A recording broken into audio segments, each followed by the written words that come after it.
Welcome to Dom and Dragons, a Dungeons and Dragons campaign where Goats and Dragons plays Dungeons and Dragons with Dominic Monaghan. And dragons. Dragons. Please be warned, this podcast sometimes contains adult situations and language that may not be suitable for children. In fact, we try our best to be unsuitable for people of all ages. You're welcome.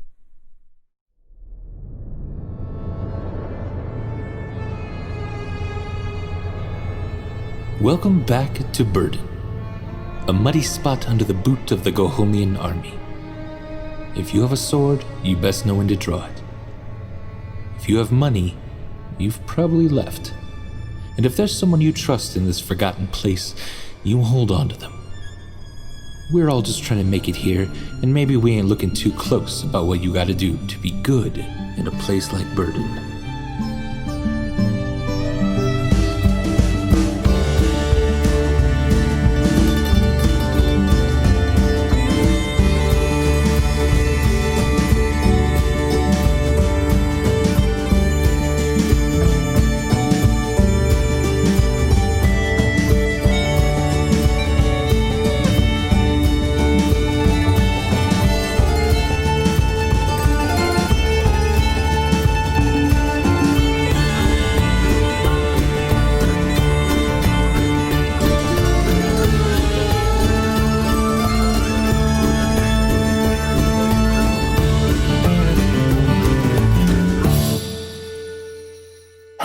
Everyone, hello and welcome to Dom and Dragons, the podcast where Helpful Goat Gaming plays Dungeons and Dragons with Dominic Monaghan.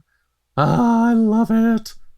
I'm Andrew Gilbert, but tonight I'm your friendly neighborhood dungeon master, and I'm not alone because with me is Dominic Monaghan playing the halfling monk Kryon Fane. What's up, friends? And of course, the unbenevolent dictator of Helpful Goat Galway, playing the turtle druid Mekek Tumbledown. Hey, everybody. Lena, playing Elif Fire. Hi. And Adam, playing Kane Demure. Connie Demure at your service. Hi, everybody. Glad to be here. I can't say that name without going Kane Demure. It's so beautiful. And remember, his full name is Kane B. Demure. We don't know what the B stands for yet, but maybe we will by the end of the campaign. Probably not. Anyway. It's the unsolved mystery. I was thinking, you guys, I told you guys a little secret in our little chat feed before we started rolling, and then I was sat here thinking, you know, why wouldn't I tell everyone that's listening here? Why not? I mean, what the heck? Exactly. Go for it. I've poured myself a lovely flagon of ale, which is actually a glass of wine, but it hasn't come in a pint, but it is a tasty brew. So who knows? Kryon might be a little feistier than normal tonight. Let's see. I'm excited. Yeah. I love it. I love that we're already we've already started little in-jokes because most of the chat feed going on Twitch right now is people typing quiet in capital letters. So come on. We're already sampling our own level of deep dives into comedy. It's like Public Enemy sampling their own songs at the end of their album. Right? With a new Wu-Tang Clan. Get it. That's awesome. Yeah. Oh, God. Adam will never live that down. And I want to mention a couple people very specifically. Sam Winnie wrote our amazing opening theme song there called Beasts of Burden. Sam is awesome. Oh, and we keep forgetting to tell you this, Dom. You have an instrument that Kryon can play. That is true. We technically have a bit of music for that instrument specifically. Oh, I love that. So if you wanted to at some point to break it out, I do have a few little choice little ditties for that. Absolutely. I mean, it very much speaks to more of a resting type scenario because the instrument itself doesn't include any kind of buffing magical ability, does it? It's just a little instrument. Not yet. Yeah. Not yet, exactly. But yeah, when the time is right, I definitely will. And also in the Twitch chat little feed that I jump in and out of here and there, since there seems to be quite a few players that have evidently played Dungeons and Dragons before, and this is my first time watching, first time playing, second or third time watching people do it. If you guys have any tips when Kryon gets himself into a jam or Kryon is in a situation of being able to make a decision, throw it out there. Maybe I'll, go with what you've told me to do, because I'm a noob, and noobs need help from experts, Nice. I love it. That gives the chat so much power. Exactly. All right. Thank you everyone for the support. We've nearly tripled our follower count since we've been playing with Dom.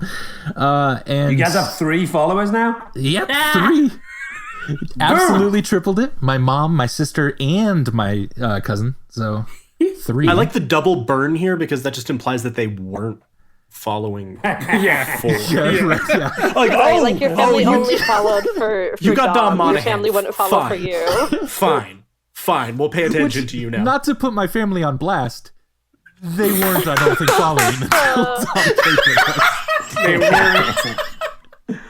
Well, I hope to keep throwing people your way. I've had a busy couple of days on social media. Today I did a post about the value of nature and how it's been taking a much deserved fresh breath of air over the last month or so, and I've had quite a lot of pushback and feedback about that. And then the day before that, I did a post about being mindful of kind of conspiracy theories and getting caught up in wanting to go out and exercise our rights sooner rather than later. And I've had quite a bit of, interaction and pushback about that. And today I just had a crazy busy day, and I forgot to, throw you guys a shout out, but I will continue to do that. And hopefully, by this time next week, you might have 7 or 8 followers. I mean, come on, the dizzy heights.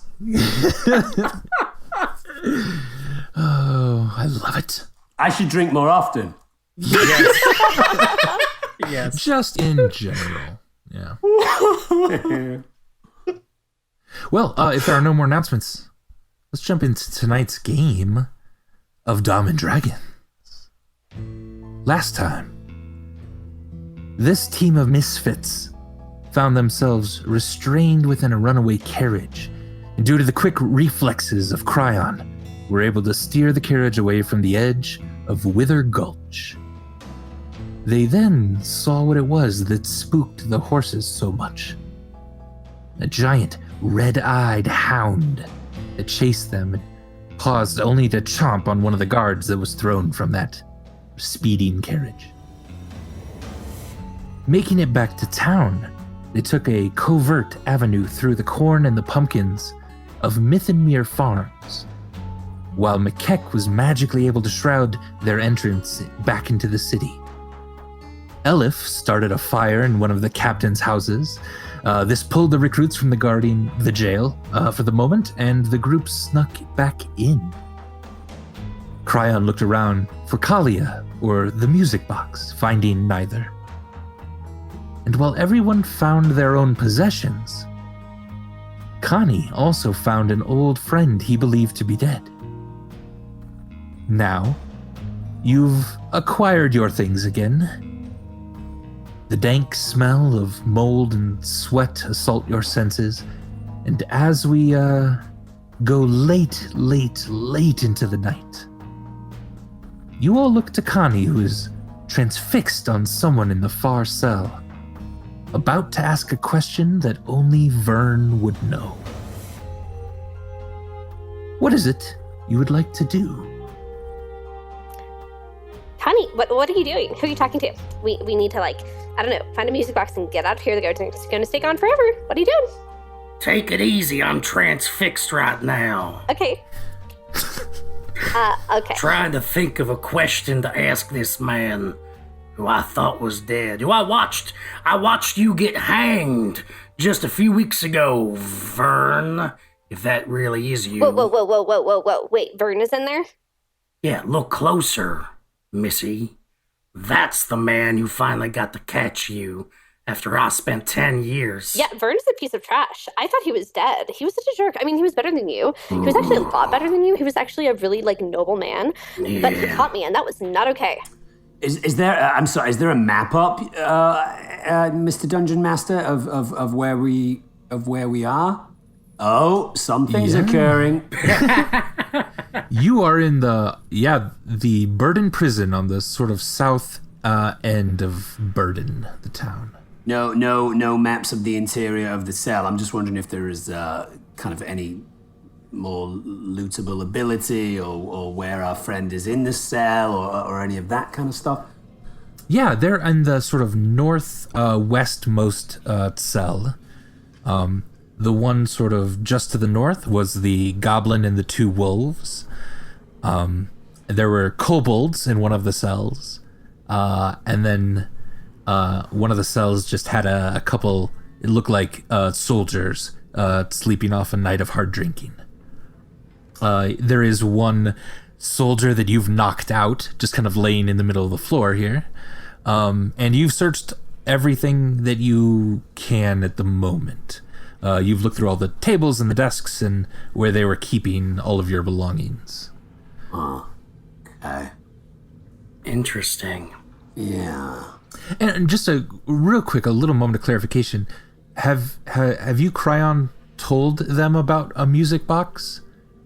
I forget. I don't think I have, right? I think I've spoken to Macleod or the group and had Macleod get kind of interested about the link between his sister and the music box. Yeah. Or just his sister. You told us the first day when you were talking to us at the jail that you were looking for a music box. First day. Oh, okay. It's the same day, I realize. But okay. I think that was one of the things where you were talking in through the bars, and when Macleod introduced himself, you're like, "Yeah, I'm looking for a music box. Do you see any?" And Macleod's like, "I'm in a cell. Nope." Yeah. I mean, I feel like certainly my chemistry with Macleod and Elif is one that I feel like if they were to find something that looked like a music box, they would probably tell me.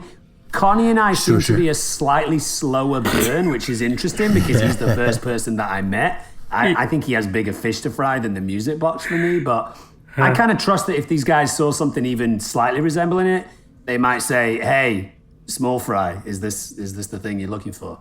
Cool, fair enough. Yeah, awesome. Is this the box you're looking for? Cool, good clarification. Awesome.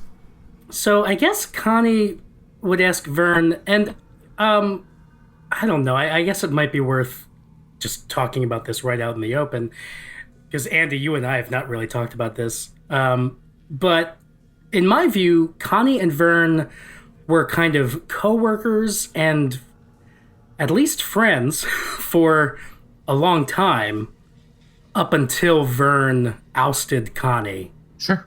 Yeah. But their friendship might have reached an intimacy that you would not expect from somebody like Connie, is what I would suggest. Yeah. And I only say all that because I'm thinking that the question that Connie would ask him might be something like, you might kind of get close to the bar, still kind of trying to be on guard, because Connie doesn't know what the hell is going on. But he'd kind of try to say this without the others hearing. All right. If it really is you, Vern, tell me. What's my favorite color? Well, that's a simple one. Your favorite color is blue. Is he right? That's Lena. I don't even know, actually. I don't know because oh Jesus! I don't know. Even if I had one decided for Connie, Andy and I haven't talked about any of this, and I don't know if Andy wants Vern to be right or not. So you're improvising with no input from your improv partner. Good. I'm just picturing Connie. Oh shit! Is it? Yeah. Connie's like, oh, wait, I forget. Is it? The DM? No, Connie, it's not your favorite color. Okay, yeah, because what I'm thinking is Connie's gonna kind of frown and grunt, and he's gonna kind of mutter to himself, "No, it's sky blue." Oh, that's nice. Damn. This ain't Vern Loris. I don't know who you are or what's going on here, but you ain't Vern. Oh, it's like a doppelganger or something, or like a fake Vern. We should do something about that. Vern was a good guy. I mean, he caught me, but he was a really good guy. We shouldn't let somebody impersonate him. The figure behind the bars then sort of shrinks a little bit. They get a tiny bit chubbier. Their hair kind of grays. Their features soften from an orc into kind of an older woman,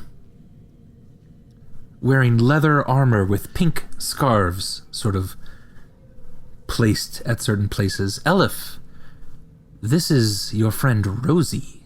Hey, what do you're not Rosie. I mean, are you? She's been missing. Can Rosie transform into people? I've never seen her do that. But can you? Rosie? Are you Rosie? Yeah, darling. Sure, I can transform into people, yeah. All right, hold on. Yeah, Elif, you gotta get transfixed first. Gotta get transfixed and then think of a question only your friend would know the answer to. Elif is gonna stare real hard at Rosie, like she's trying to get transfixed. What's my favorite color?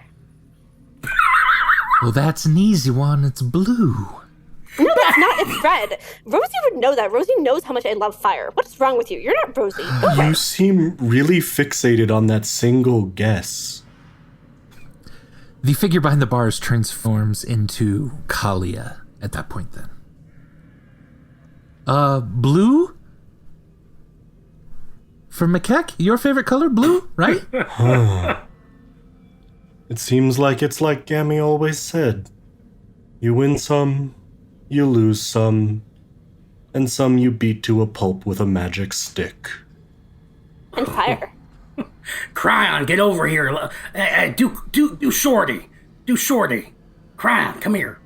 Kryon kind of licks the palms of his hands and runs them through his hair. Turns around to Elif and says, "How do I look? Do I look good? Do I look okay? You look so great. Do I have any sleep? Do I have any sleep in my eyes? Do I have anything on my face that looks weird? Anything weird? No, you look totally amazing. Totally amazing. Okay, good. Okay, good.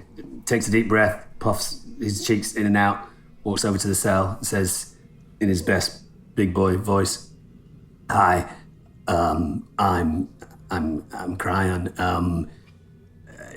Do you have a color in mind for me? So the figure behind the bars transforms into an older elf. White, long beard that he kind of twirls in his hands. A bit of a man bun kind of fixed on top of his head.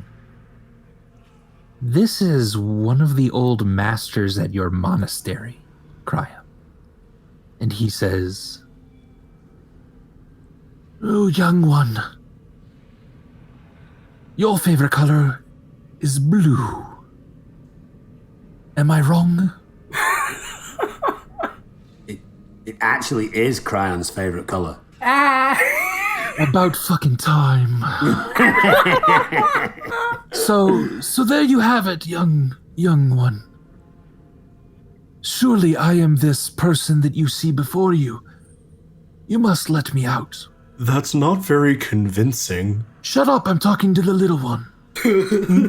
No, seriously. Kryon takes a couple of kind of slightly staggering, shocked steps backwards and accidentally kind of half steps on Elif's foot and steadies himself by holding onto her forearm. She seems to kind of be there as a scaffolding support for him, and he's kind of a little thrown by the situation, overwhelmed, doesn't really know what to do.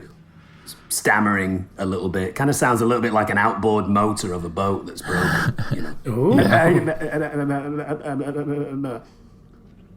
Hey, are you okay? This probably isn't like actually whoever the hell this is pretending to be.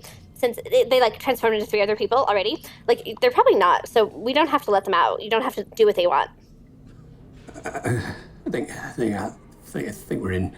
I think I'm in some danger here. I'm in some danger. Can we go?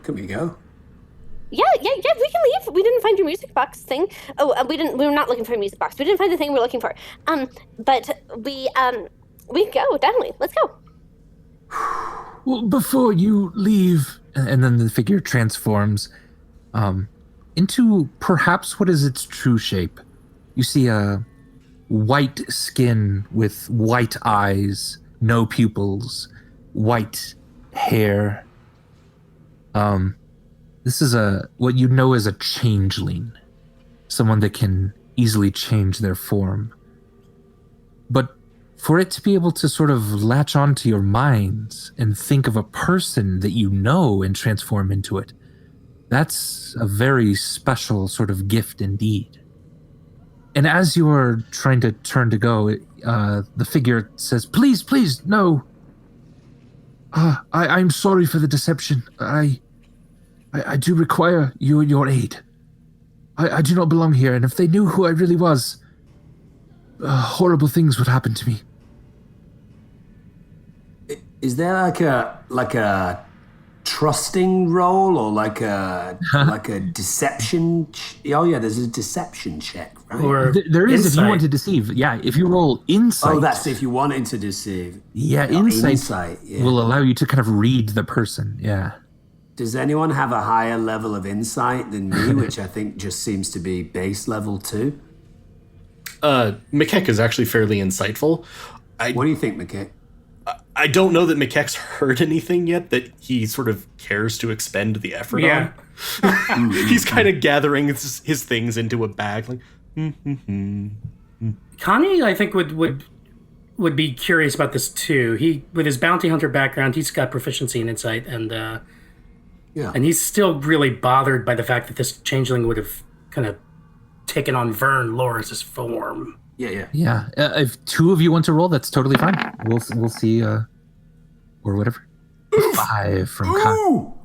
Mine's bad. Connie, your mind is still just kind of stricken with this shock of seeing Vern again, that you're barely paying attention to what the figure is kind of presenting. Yeah. Did Dom roll? I'm about to, if that's okay. Did you say an insight check, yeah? Yeah, insight. Okay, hang on a second. I'm rooting for you. Oh, yeah. Oh, 21. Nice. Yeah. I told you I'm always strong at the start of the game, and then I fade, generally. Hey, it's a good one. Yeah. Can we rearrange all the combat encounters? Yeah, just at the very beginning. Kryon, you've specifically been, you've known a couple changelings in your life, and they are particularly difficult to read. They are very deceptive sort of creatures, but there is something deep in his eyes that makes you feel that he is telling the truth. He is locking on and just kind of staring at you, and you feel confident that this person really does need help. Okay, interesting. I feel like if Kryon is getting a genuine feeling that this guy is telling the truth, I also feel like, Kryon might say, you're the one trapped in the cell. You're the one locked inside. We're the ones that can get you out. What do we get if we set you free? Yeah, what do we get? We're looking for 2 different kinds of boxes right now. A tinder box and a music box. You got either of one of those? I believe you found the tinderbox. Yeah, I thought you found your tinderbox. Oh, yeah, but since then I lost it again. Lost it again. Oh, it's over there. It's just over there. Oh, thanks, Kryon. Appreciate Yeah, it. you're welcome. You're welcome. I just drifted into British. Hold on. Yeah, you did. I was like, whoa, Connie, come back. Syria is. All right, I got the tinderbox, and it did belong to, just to kind of unpack this, it belonged to Vern Loris. He gave it to me when we were still friends. And okay, I'll just pocket this, and you're not Vern, he's still dead. So, just as a quick question, as amusing as it was to have this individual just repeatedly guess blue, incidentally, I'm wondering, is blue your favorite color? It is. I figured it's most people's favorite color. Okay, yes. yeah, okay. But why did you not just show him the tinderbox and ask if he recognized it? Did he ever? I don't think he ever had the tinderbox. I think he's talking to you, Connie. Oh. McKeck is blinking super slowly the way that turtles do and just sort of smiling at you.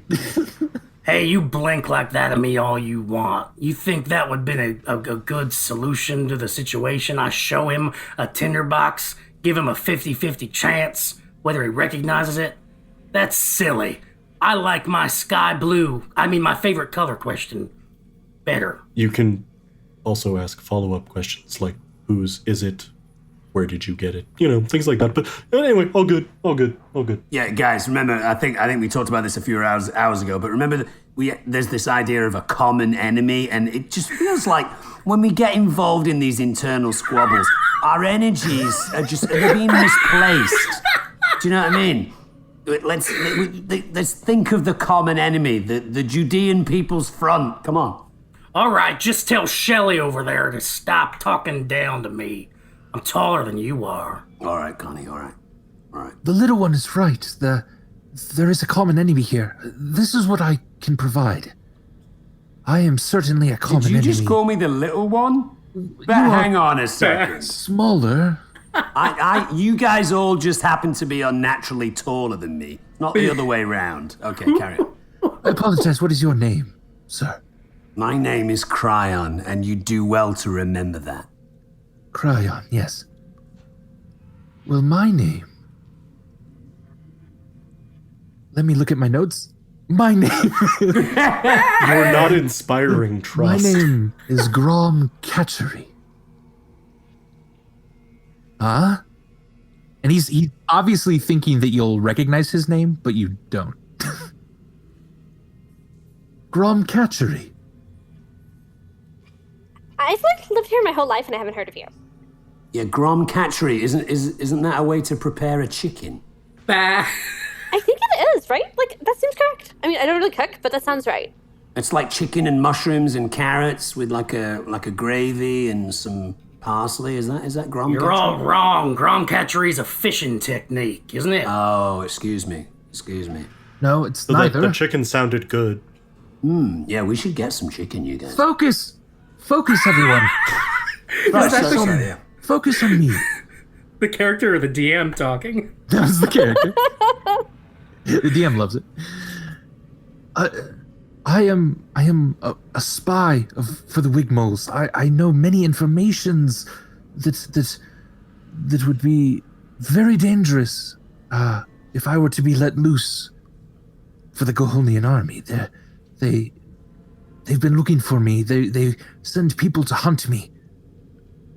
If I stay here another night, they will catch up with me, I'm sure of it. Please, I can give you any information. I can help free this small town from the rule of the army. I'm very good at finding people. Do any of these ring a bell?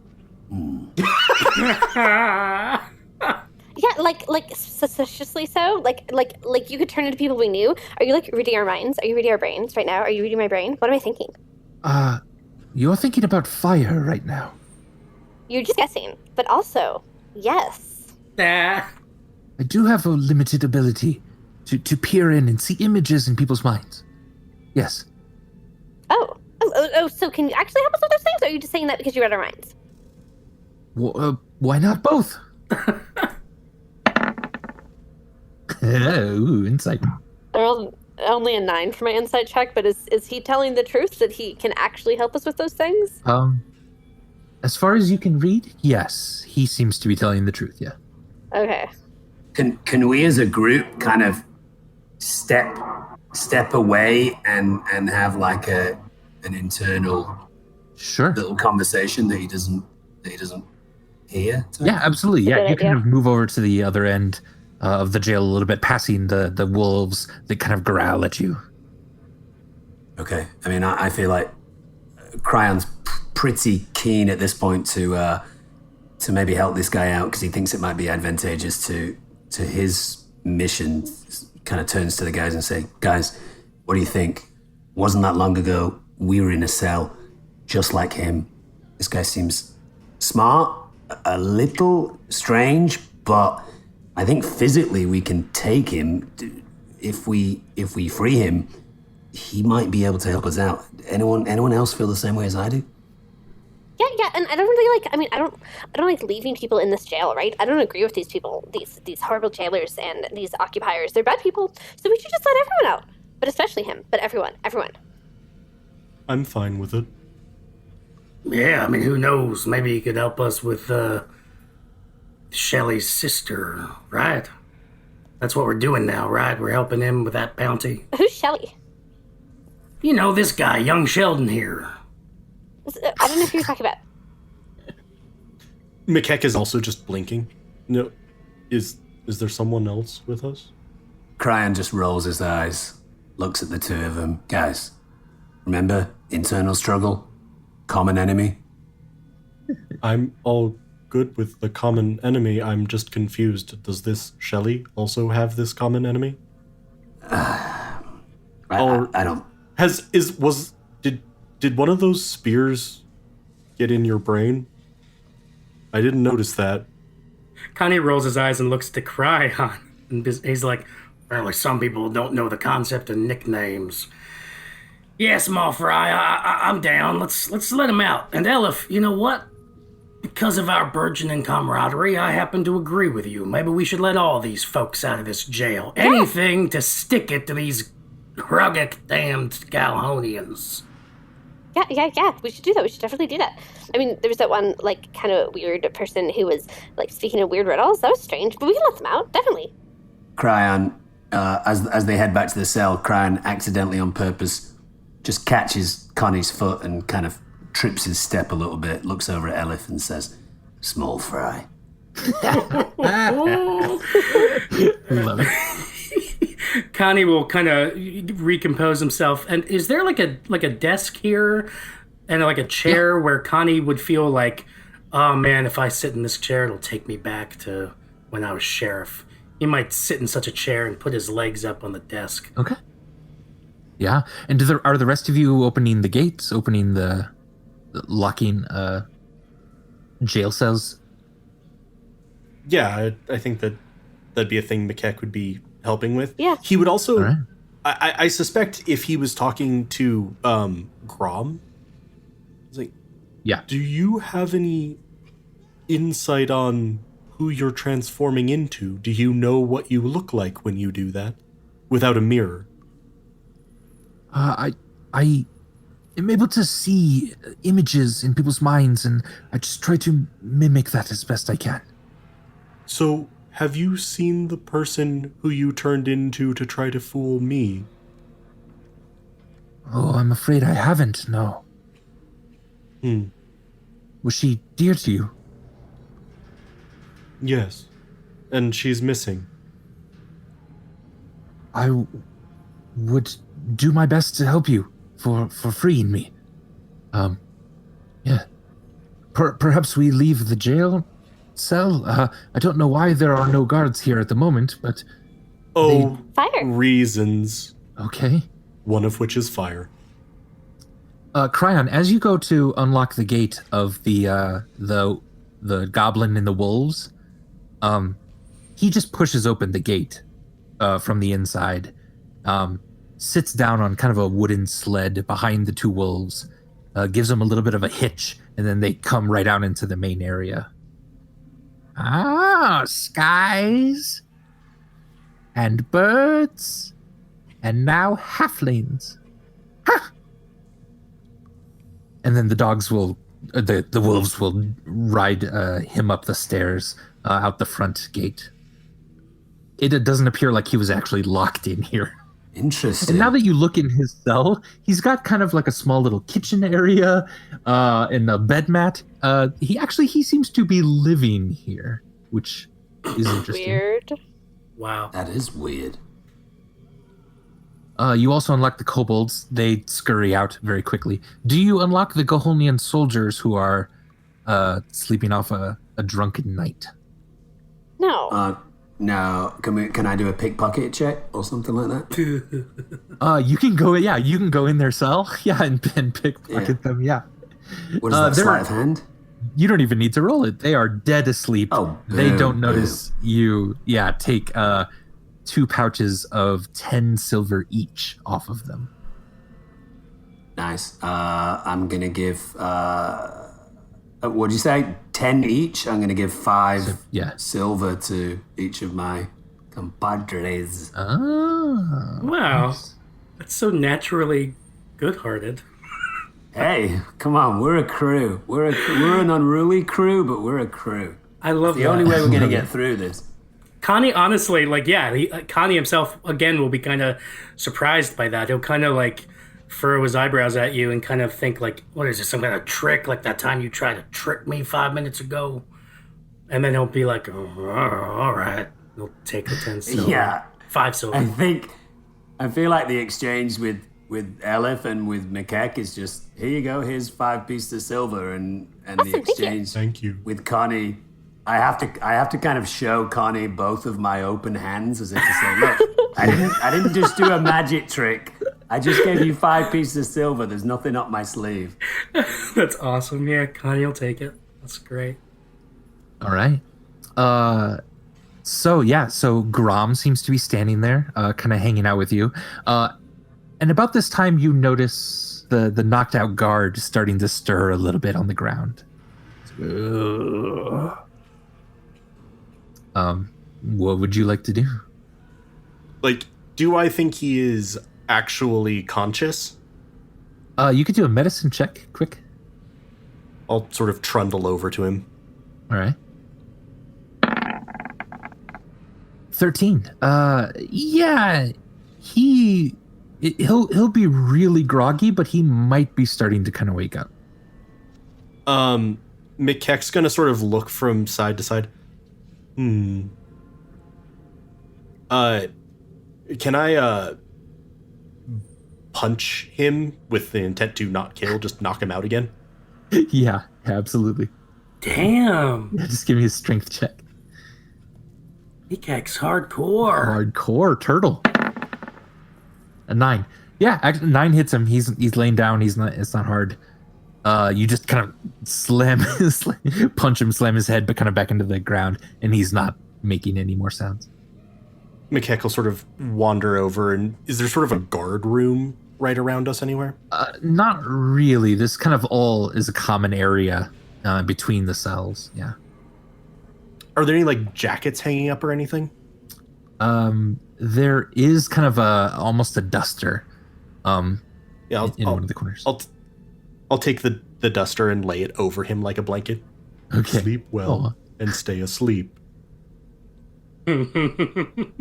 My friends, do you have anywhere to stay in town? We should not stay here. I mean, I live in town, so I definitely do. But also, they might look for me where we live, so maybe we shouldn't go where I live. Andy, I hate. Yeah. Kali and I had sort of developed a couple of more not precisely above board warehouses, right? Yeah, you have some places where you've kind of stored stuff. Yeah. And that wouldn't be immediately associated with going to Tumbledown's Flower Crowns if they're looking for Mikek Tumbledown. Correct. That would probably be where they'd go to look. And thinking about it now, though, you're not sure how many guards are still alive that have seen you. Because most of them that took you to the swamp, you're pretty sure got attacked, and you haven't seen them return to town yet. So you're not exactly sure how I mean, the guy you just beat up might know your faces a little bit. I was a wolf. True. I think you were a wolf at the time. Yeah. So, so just so you know that now that you think about it, you're not exactly sure who is looking for you specifically. I don't really know who might be looking for us in town. We could head to Tumbledown's Flower Crowns for now. And then, if we needed to slip away, we could always try to make it to one of our sort of storage points. Tumbledown Flower Crowns, is that the local gay bar? That would be my shop. Herbalism poultices. Excuse me. I was just wondering. No judgment there. I enjoy a gay bar as much as the next man. I just wondered what that was. Between Connie's suggested intimacy with Vern earlier and the laugh that Connie himself kind of gave at Kryon saying that. Just saying. Yeah, no, I hear you. Just A saying. vibe. All right. Yeah, he's vibing. He's vibing. All right. Elif, do you have a place that you think would be secure? Yeah, I definitely have a place because I live here. Andy, what would Elif's home be like? I hadn't thought of that. She runs with a bunch of like low level, kind of bad at their job street criminals. Is it secure?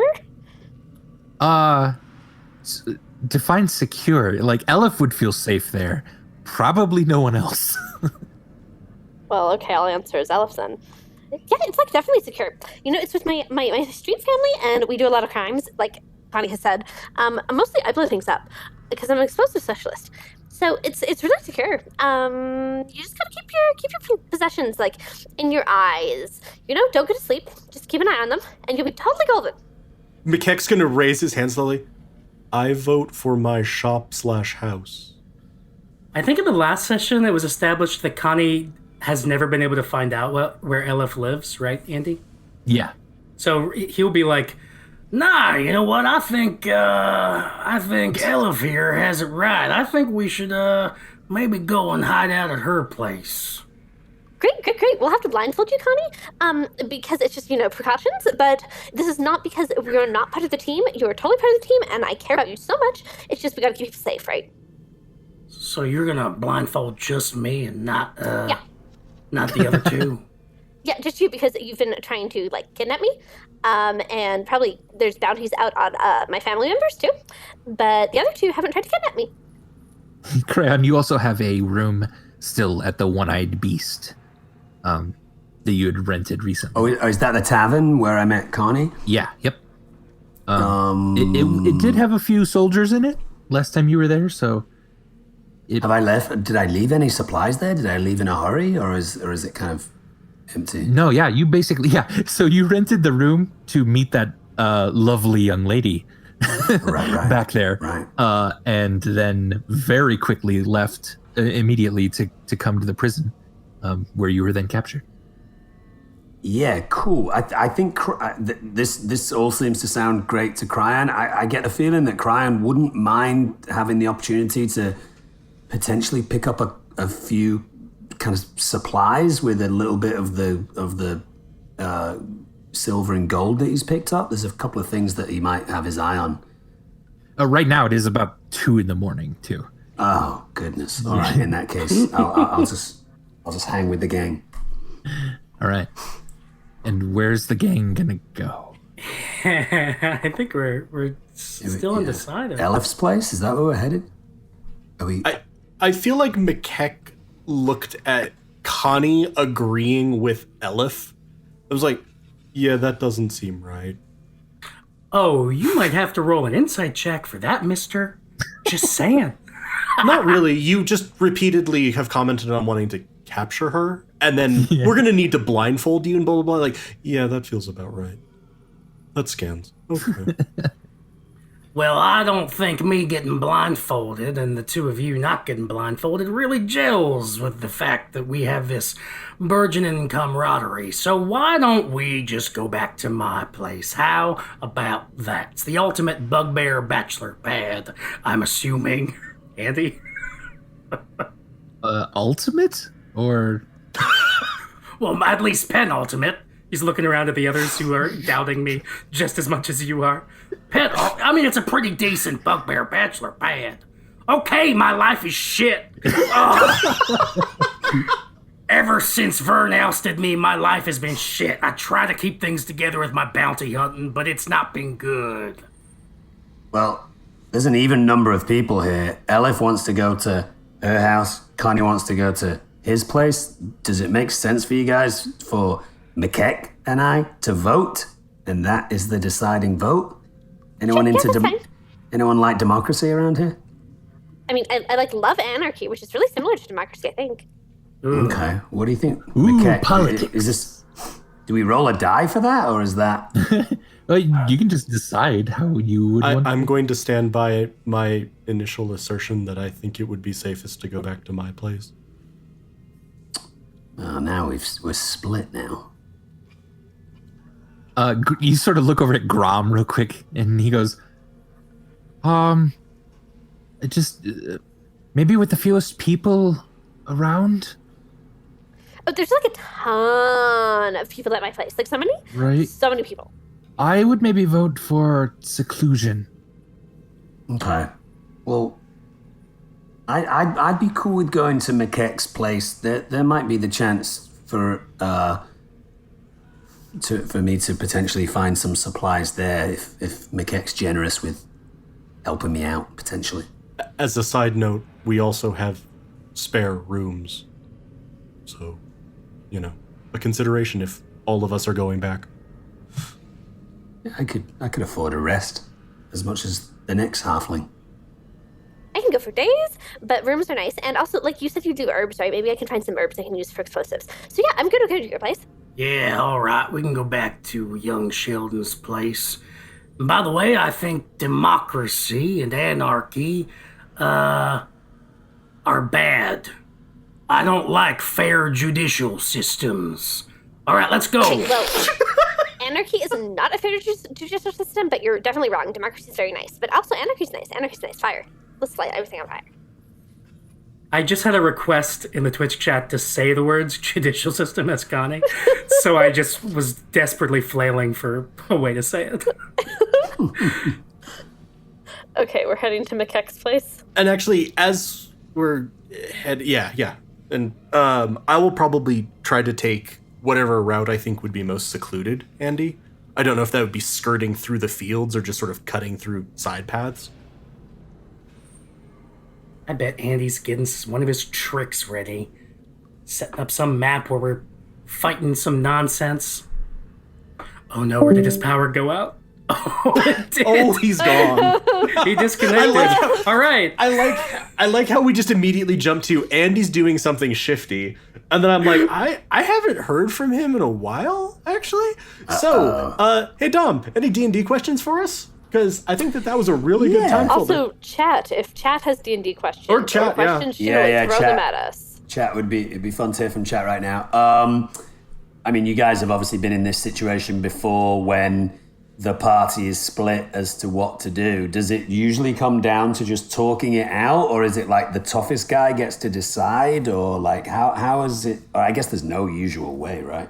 I think with us, it's usually talking it out. I think with other D&D groups, it can kind of be a little conflict-laden, or sometimes kind of the person with the strongest personality ends up asserting it. And when you say talking it out, Lena, do you mean the characters talking it out or the players talking it out at like table level? Usually the character. Sometimes we switch into table talk, but then Andy gets annoyed with us if we do it too long. So usually it's as our characters. And I think it's normally we try to resolve that as characters and what would each of them be thinking. Yeah. How many skirmishes have Connie and Elif been on? Because obviously you guys have a history. We I don't know, how many have we been on, Adam?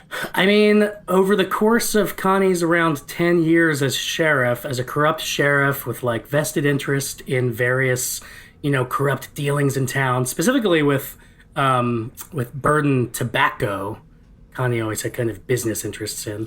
Over the course of that, like I would say that at least 10 times, right? Like once per year. Like if Connie the sitcom was a TV show, each season there would be an Elf episode.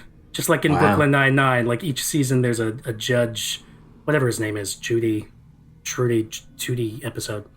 So yeah, at least 10 times Connie has had like this big arrangement that Elf has messed up with her explosives and her fire. And we have a question from chat from Sam, which is, how long was Kryon in his I can't say that word, monasterial? Yes, duties before breaking from it? He was coming up to his 10-year anniversary and was quite a pious believer in the order. I mean, it wasn't necessarily a real hardcore place to be, more of a kind of Zen, blissed out Buddhist type vibe, but he left under a little bit of suspicion and disgrace. But Kryon is of the belief that it's actually the person running the center, the temple, the monastery, as it were, that is the corrupt person. So it's kind of a double-edged sword, because not only has he had to now come and question his faith, but he's also been kind of turned into, this suspicious pariah when he's the one that was playing fair, and it's the shaman running the whole thing that is corrupt. So kind of a few complexities going on there. Yeah. Interesting. I wonder who that figure was in the jail cell who appeared to you and caused Kryon such the fright. Mm-hmm.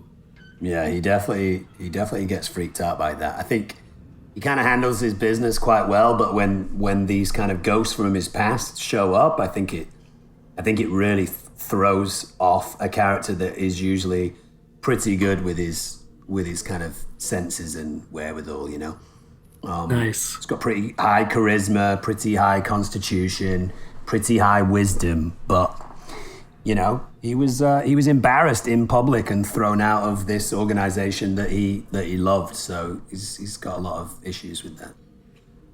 Question from the chat: what does Elif use to style her hair?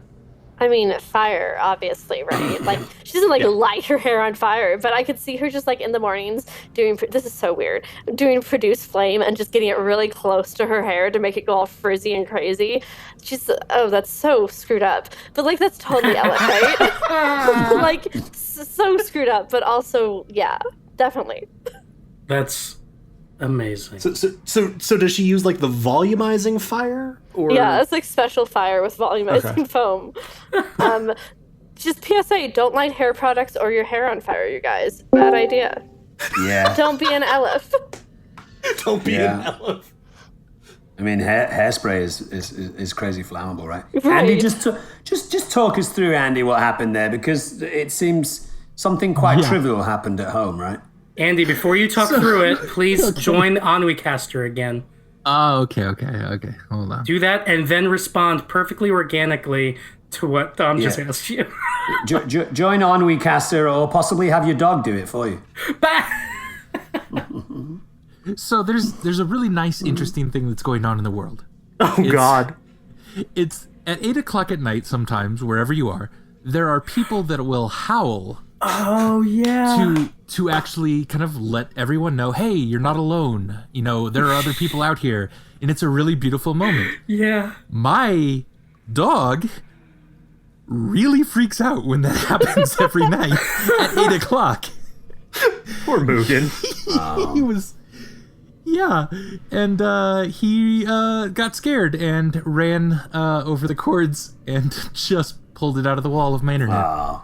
They do that every Thursday in England at 8:00. Everyone stands outside their house and claps for 5 minutes for the NHS. And there was a really funny thing that happened because of that, where some kind of high-level politician suggested that maybe on a Sunday they stand outside at 8:00 and clap for 5 minutes for all the kids that are going through all of these tough times, not going to school and stuff. And it was completely shot down by all of the parents of these kids saying, are you kidding me? These kids are off school. They're up until 10 o'clock at night. They're eating ice creams and jelly beans. We're not going to stand outside and clap their poor behavior every Sunday. So it's pretty hilarious.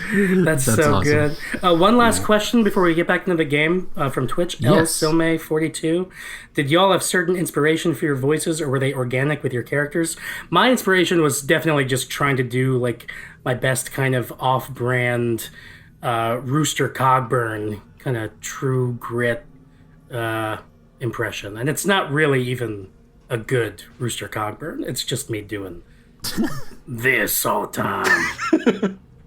So mine was it's kind of organic based on her character, based on her personality, and then also I draw a lot of inspiration from another character that our friend Chris has played on one of our other campaigns. What campaign was that? Tear of the Raging Storm. Yeah, Tear of the Raging Storm as one shoe, who had a very, very similar voice and dynamic, although far less obsessed with fire. So I kind of drew inspiration from that voice for her. McKex was kind of drawn out of just trying to think about a turtle generally, and I kind of wanted that more languorous pace, and also just to try to keep everything distinct from Connie's voice. Tried to avoid too much like Southern twang or anything.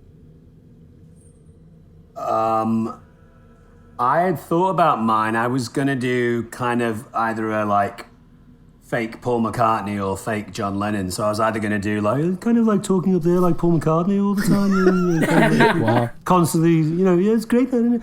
Or like a kind of John Lennon thing where he's down here all the time, like constantly little. It's like everything's anarchic and silly. But then when I told my friend I was thinking of doing that, my friend just kind of shook me around a little bit and said, "No, Dom, like without wanting it to sound crazy, ego-driven, it's Dom and Dragons. They want to hear you. They don't want to hear you doing someone else. Like, do kind of you." So. This is me talking, and Kryon's just a little deeper, he's just a little bit more earnest. So that's where mine comes from, really. Nice. Cool. Mm-hmm. Thanks, chat, for saving me there and giving us some content. I love it. All right, so did we decide finally where you guys would like to spend the night? Yeah, I think we're heading to McKex, right, when your internet got unplugged by your doggy. I'm not actually sure when you cut out because we were all sort of talking and debating amongst ourselves, and then I'm like, Andy's just hasn't responded in a while. Beautiful. Yeah. So you and I was asking. Sorry, the question I had asked you, and I'm pretty sure you'd cut out before this, was what would McKeck think would be the least obtrusive way to get there, given that it's 2 a.m. Right, probably through the fields to the south of all the buildings, and then in through the sort of nice little green square that you've cultivated here. Yeah.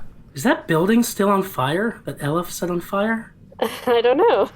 Oh, you're right. So you come out of the prison. You look around. It's nearly pitch black. The moon is out, so you can see just a little bit. You don't see any smoke from the north, which is where Elif set the fire. But you also don't hear any voices or anything, so you're pretty sure they've gotten that under control. And so you kind of very quickly make your way into the fields to the south of town. Hey, do you all need another distraction? Because I can light the jail up. I can light it on fire while we're leaving. I know there's some people in there, but they're not good people. They're bad people. They're guards. So we can just light it on fire and watch it burn. Do you want me to? I think we can pass on that for now. Okay, but let me know if you need another distraction, because I can totally do that. All right. It's been raining, so you're definitely clomping through a lot of mud to make your way into this area. But once you get into this little square of town, you actually see green grass. There are some nice little bushes here and a bunch of flowers, actually. Flowers leading up to one building in particular, which is marked with an old oak wooden sign, Tumbledown's Flower Crowns. And if you want, you can step right in. Kryon and Connie, give me a perception check, please. Oh. Cool. Oh. That's All right, yeah. a 2. So we've left early game. Is what that's saying. Yeah, unfortunately. Mine is. I rolled a 14 at least. Okay.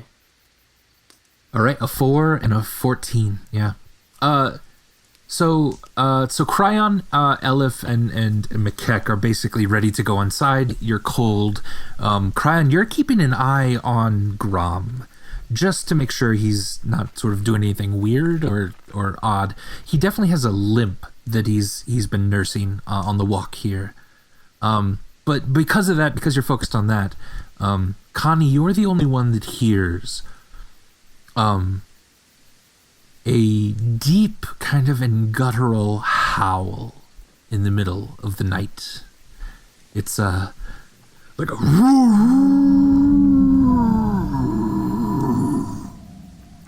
somewhere in the distance.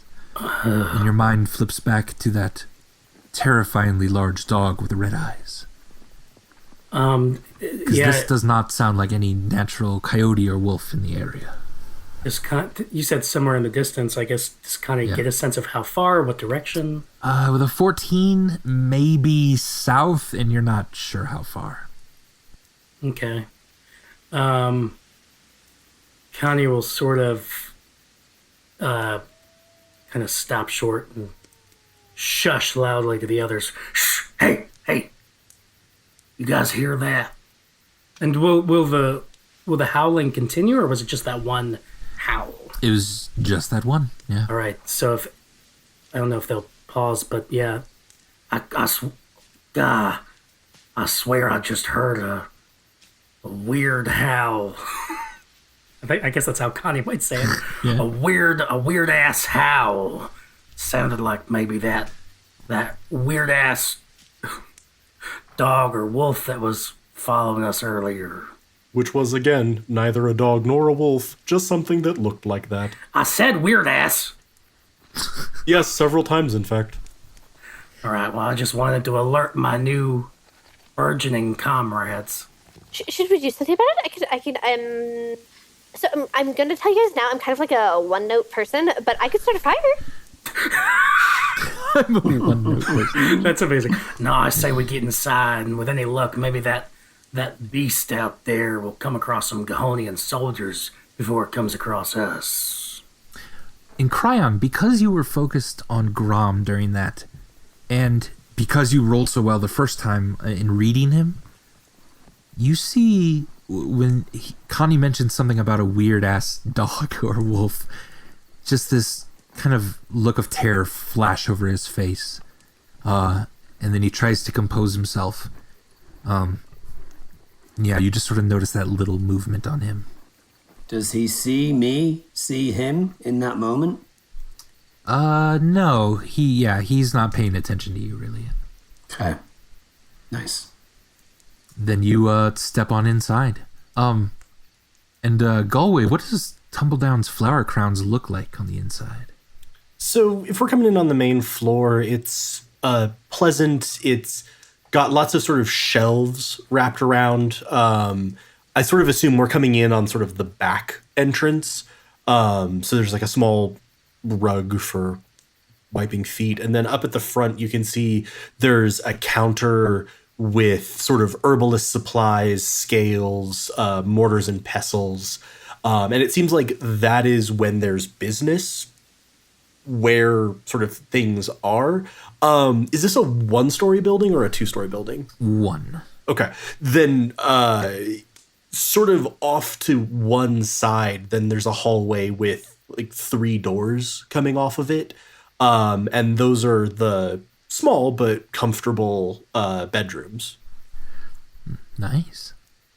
Yeah, everyone, when you step inside, you get an instant feeling of like safety and it just feels homey to you. It's dry, you wipe all the mud off your feet, and yeah, it's comfortable. And you've had a gigantic day, so you are all exhausted. I think Kryon might take this opportunity to admire all the hanging flowers and different colors of blooms and branches and things that are being preserved and dried all around the room, and turn to McKeck and say, do any of these things aid in dexterity or constitution? All of them can have some level of effect. I can think of things that might have very temporary effects, but I'm not sure if you were looking for a more permanent increase. Such things would require rarer ingredients than I'm able to keep on hand. Okay. Is there anything that I could do? Could I light a fire or something?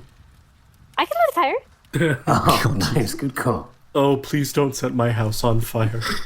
This is simultaneously my home and my place of business, but yes, there is a fireplace over there. I don't. This might be completely jumping in on the vibe, you guys, but if you guys were into sitting around the fire and just kind of relaxing after what we've just been through, I do play a pretty mean ocarina. Ooh. Connie has kind of just walked right in, and he's of course like stomping mud all over the place. He's like, oh yeah, this place does feel pretty comfy. Gotta say, young Sheldon, your place is the least burden place in all of Burden. I forgot this was even here, to be honest. Wow. I'm glad it seems comfortable. So as the fire is started and you're trying to kind of dry off a little bit, Kryon pulls out his ocarina and... Not a euphemism. Not a euphemism. For anyone who was concerned. Just, I know there could be children listening. Just want to make sure. You know. It wasn't dirty until you said that. Now it's dirty. He whips out his ocarina, flops it on the table. Okay. Something's gone wrong with the ocarina if it's flopping. That's true. That's right. Yeah, and he's starting to warm up a little bit and plays a bit of a tune. Oh.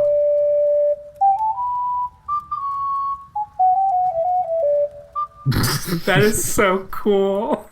You guys, that was like half Titanic, half Lord of the Rings. That was wild. That was amazing. Was it? When it started, I was like, oh, that's the Fellowship tune. And then as it kept going, I was like, oh, that's Jack Dawson and Kate. That was so cool.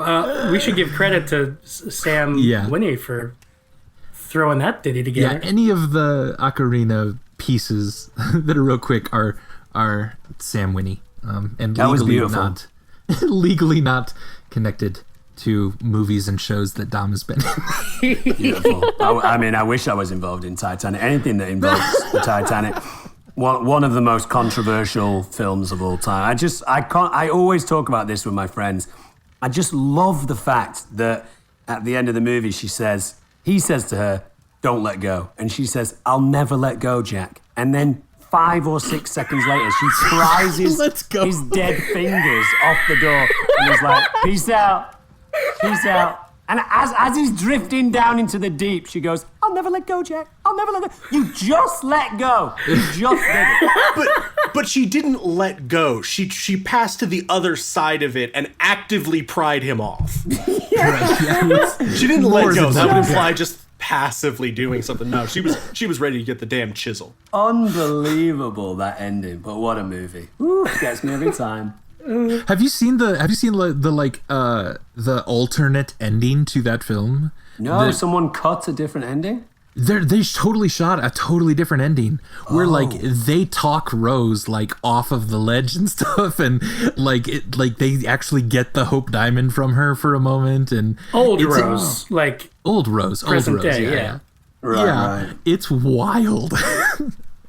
But anyway, You guys, I mean, we've digressed crazily, but I mean, everyone can laugh and joke and like kind of dismiss Titanic out of hand. But if you watch that movie and you're not a bucket of tears by the end of it, you're heartless. It is such a great film.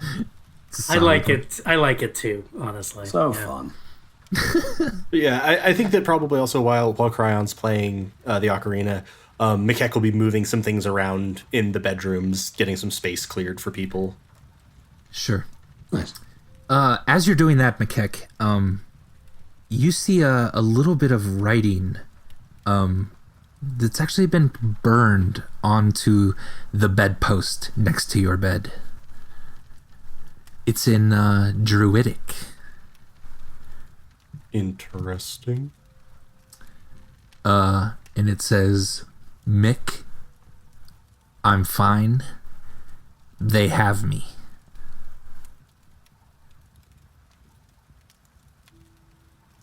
This wasn't here earlier. Correct. Well, god damn it, Collie. I keep telling you to stop playing the fucking pronoun game.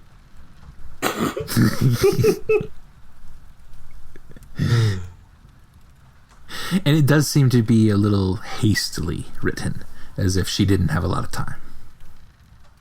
And as you drift off to sleep, each of you then, feeling warm and comforted for the moment, Connie, that howl sort of sinks into the back of your head, and you have a little bit of trouble sleeping. You're wondering about that, and Kryon, that the face of the individual you met in the tavern this evening, or earlier in the day, is kind of lingering on your mind. And Elif, seeing Rosie in that jail cell, kind of really gets to you. And Macleod, you're wondering where Kali is right now. And hey, why don't we take a break right there? Fantastic.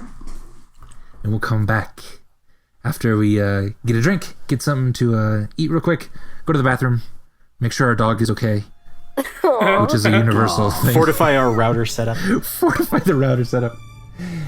And we'll return pretty soon. Hang in there, everyone. Awesome. See you, dudes. This has been Dom and Dragons, presented by Helpful Goat Gaming. If you enjoyed what you heard and want to hear more, check out our main Dungeons & Dragons campaign, The Fates of Rin, right here in the Goats & Dragons podcast feed. You can also check out our other podcast, Helpful Goat Presents, where we play one-shots, shorter campaigns, as well as have conversations about D&D and role-playing in general. You can follow us on Twitter, Facebook, and Instagram at Helpful Goat. And if you want to hear us play live, you can follow and subscribe to us on Twitch at twitch.tv/helpfulgoat. You can also chat with us and other Helpful Goat fans in our brand new Discord, or donate to our Ko-fi page to help us keep creating content by clicking the links in this episode description. And last but not least, please consider rating and reviewing us on Apple Podcasts, Podcast Addict, or Stitcher. We are a small independent game design firm and would really appreciate the support. Thank you so much for joining us, and we'll see you next time.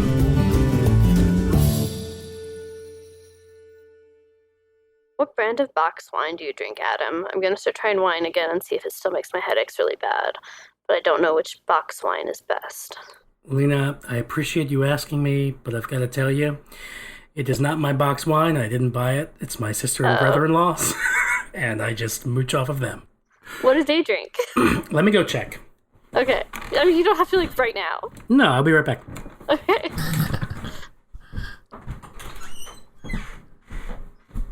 Ba ba ba ba ba.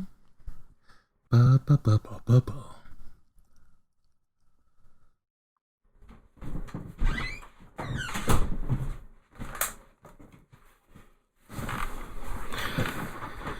All right, they did not appreciate me waking them up.